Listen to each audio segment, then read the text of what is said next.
मेरी छोटी बहन मेरी सास बन गई। दोस्तों, यह कहानी एक स्नेहा नाम की लड़की की है जो खुद अपनी कहानी को बता रही है कि मेरी शादी चंडीगढ़ में हुई थी। मेरे ससुराल में मेरे ससुर जी, एक देवर और एक ननद थी जिसकी शादी हो चुकी थी। मैं ससुराल में अकेली औरत थी क्योंकि कुछ साल पहले मेरी सास की मृत्यु हो चुकी थी। मेरे ससुर जी आर्मी के एक रिटायर ऑफिसर थे और अब घर पर ही रहते थे। घर में अकेली औरत होने के कारण घर की सारी जिम्मेदारी अब मेरे ऊपर ही थी। मेरे पति विनय मेरा बहुत ख्याल रखते थे। मैं अपनी घर गृहस्थी से खुश थी।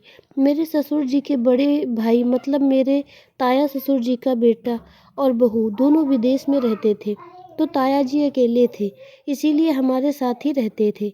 क्योंकि हमारा मकान पुश्तैनी होने के कारण उस मकान में उनका भी हिस्सा था, लेकिन उन्होंने अपना हिस्सा कभी नहीं मांगा था। शादी के 2 साल बाद मैं प्रेग्नेंट हो गई और घर के सारे कामों की जिम्मेदारी मेरी थी। सारा काम मुझ अकेली को ही करना पड़ता था, लेकिन अब प्रेग्नेंट होने के कारण मुझे किसी दूसरे के सहारे की ज़रूरत थी, जिस कारण मैंने अपनी छोटी बहन को अपने ससुराल में बुला लिया।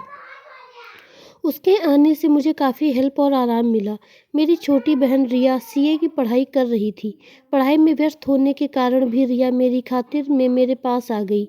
मेरे ताया ससुर जी सीए थे, लेकिन मुझे पता नहीं था। जब रिया की पढ़ाई की बात हुई तो फिर मेरे ससुर जी ने मुझे बताया। रिया को भी यह बात सुनकर बहुत खुशी हुई। जब वह घर के कामों से फ्री होती तो मेरे ताया जी से पढ़ लेती थी। अब मेरी डिलीवरी हो गई। मैंने बहुत प्यारी सी बेटी को जन्म दिया जिसका नाम मैंने मुस्कान रखा। बहुत समय बीत गया, रिया को मेरे पास आए हुए, तो एक दिन माँ ने रिया को अपने पास बुला लिया। मैंने रिया को माँ के पास जाने के लिए बोलते हुए कहा कि अब तुम वापस माँ के पास चली जाओ, क्योंकि अब मेरी तबीयत ठीक है और अब मैं घर के बाकी काम कर सकती हूँ। तो रिया कुछ नहीं बोली। पहले तो मैंने इसे अनदेखा कर दिया, पर फिर मुझे एहसास हुआ कि जब भी मैं रिया को जाने के लिए कहती हूँ तो वह टाल देती है। वह यहाँ से जाना नहीं चाहती थी।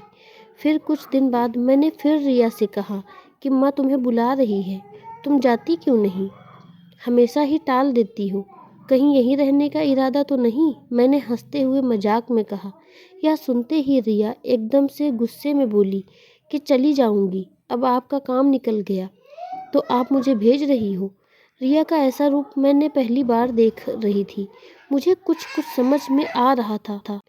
मुझे लगा कि शायद रिया और मेरे देवर का आपस में कुछ चक्कर चल रहा है, इसीलिए वह जाना नहीं चाहती है। बहुत सोच विचार करने के बाद मैंने एक दिन रिया से कहा कि अगर तुम्हारी और मेरे देवर के बीच में कोई बात है तो मुझे बेझिझक बता सकती हो। मैं तुम्हारी बड़ी बहन हूँ, तुम्हारा साथ दूंगी।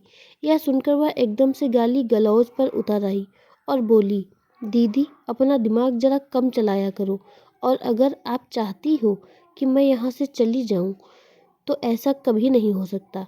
मेरा आपके उस फटीचर देवर के साथ कोई चक्कर नहीं है। मैं तो अब आपकी सास हूँ, आपके ताया जी सुरेश जी की पत्नी। आज आपने मुझे यह बताने के लिए मजबूर कर दिया। यह सुनकर मैंने रिया को थप्पड़ मारने के लिए हाथ उठाया तो उसने मेरा हाथ पकड़ लिया। मैंने कहा, पागल हो गई है क्या? निकल जा मेरे घर से कम माँ पिताजी के बारे में तो कुछ सोच लिया होता। ऐसा लग रहा था कि जैसे वह मेरी बहन है ही नहीं।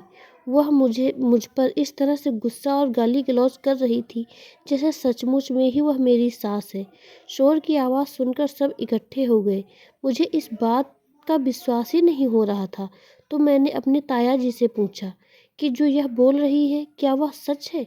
तो ताया जी ने सभी के सामने इस बात को और रिश्ते को स्वीकार करते हुए कहा कि हम दोनों एक दूसरे को पसंद करते हैं और शादी भी कर चुके हैं। यह सुनकर मेरे ससुर जी बोले, भाई साहब यह क्या बोले जा रहे हो? रिया तो आपकी बेटी के जैसी है, यह आपने क्या किया? वह बोले, जो होना था सो हो गया। अब रिया मेरी पत्नी है। अगर रिया को किसी ने कुछ कहा तो उसके लिए अच्छा नहीं होगा। यह सुनकर मेरे ससुर जी अपने भाई के सामने खामोश हो गए। अब मैं इसी घर में अपनी बहन के साथ रहती थी, जो अब मेरी सास बन गई थी। मैं हर रोज़ सुबह उठकर बाहर का दरवाज़ा खोल देती थी। एक दिन मेरी तबीयत ठीक न होने के कारण मुझे उठने में देरी हो गई। जैसे ही मैं उठकर बाहर आई तो वह बड़ी बेरुखी से मुझसे कहने लगी कि सुबह जल्दी उठा कर और जल्दी दरवाज़ा खोल दिया कर, इतनी देर तक दरवाज़ा बंद मत रहने दिया कर। उसने एक बार भी मेरी तबीयत के बारे में नहीं पूछा और मुझे दीदी कहना भी बंद कर दिया था। मैं सोच रही थी कि कोई इतना कैसे बदल सकता है कि रिश्तों का महत्व ही भूल जाए। एक दिन रिया रसोई में काम कर रही थी तो विनय जी ने उसे कहा कि रिया क्या बना रही हो। इतना सुनते ही रिया गुस्से में बोली कि मैं आपकी साली नहीं हूँ, तमीज़ से बात किया करो मेरे साथ। आपको नहीं पता कि आपको मुझे क्या कहना चाहिए। यह बात सुनकर विनय जी को बहुत गुस्सा आया और वो वहाँ से चले गए। मेरे ससुर जी सब देख रहे थे कि रिया की बदतमीजियाँ अब बढ़ती ही जा रही थीं। रिया के बदतमीजियों से तंग आकर विनय जी ने अपना एक अलग घर खरीद लिया और बोले, अब हम इस घर में नहीं रहेंगे, क्योंकि रिया रिश्तों के महत्व के साथ साथ अपनी तमीज़ को भी भूलती जा रही है। मुझसे यह सब बर्दाश्त नहीं होगा। मेरे ससुर जी भी बोले कि अब हम यहाँ नहीं रहेंगे, क्योंकि मेरे भाई ने इस समाज में मेरी कोई इज्जत नहीं छोड़ी। मैं, मेरे पति और ससुर जी अपना घर छोड़कर चले गए। यह सब क्या हो गया, मुझे समझ नहीं आ रहा था। शिक्षा। यह कहानी हमें यही शिक्षा देती है कि रिश्तों के महत्व को समझो और अपने रिश्तों का सम्मान करो। दुनिया में जीवन जीने के लिए रिश्तों का होना बहुत ज़रूरी है, इसीलिए रिश्तों के महत्व को समझो। आपको यह कहानी कैसी लगी हमें कमेंट में ज़रूर बताएं, और अगर अच्छी लगी है तो प्लीज़ लाइक शेयर सब्सक्राइब ज़रूर करें। मिलते हैं अपनी अगली कहानी में, तब तक के लिए धन्यवाद।